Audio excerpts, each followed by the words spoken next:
Gusto mo ba na sobrang maaakit at mahuhumaling ang mahal mo sa'yo? Kahit okay naman kayong dalawa, ay gusto mo pa rin na sobrang maaakit at sobrang mai-inlove ang partner mo sa'yo sa pamamagitan nitong ritual na gagawin mo ngayon.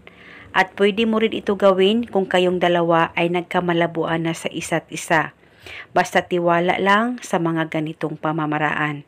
At dapat hindi ka nagdududa o nagdadalawang isip na gawin ito. Dahil isa itong gabay at isang paraan para mas lalong mapatibay at mapabuti ang relasyon at samahan ninyong dalawa ng partner mo. Pwede ito gawin sa kahit na anong araw o oras na gusto mo. Ang gagawin mo lamang ay kumuha ka ng papel at panulat at isulat mo sa papel ang kanyang tunay na pangalan at apelido ng 7 beses. At pagkatapos kumuha ka ng bote, lagyan mo ito ng kalahating tubig at pagkatapos i-roll mo ang papel at saka isilid o ilagay ito sa bote na inihanda mo na may kalahating tubig. At pagkatapos maglagay ka ng 1 kutsarang asukal at 1 kutsarang asin. At dahan-dahanin nyo lamang po ang paglagay ng asukal at asin sa bote na inihanda mo.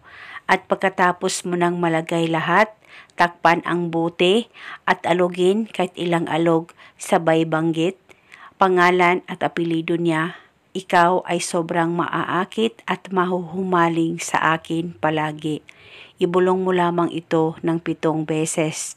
Pwede ka rin magdagdag ng hiling kung gusto mo, wala pong problema.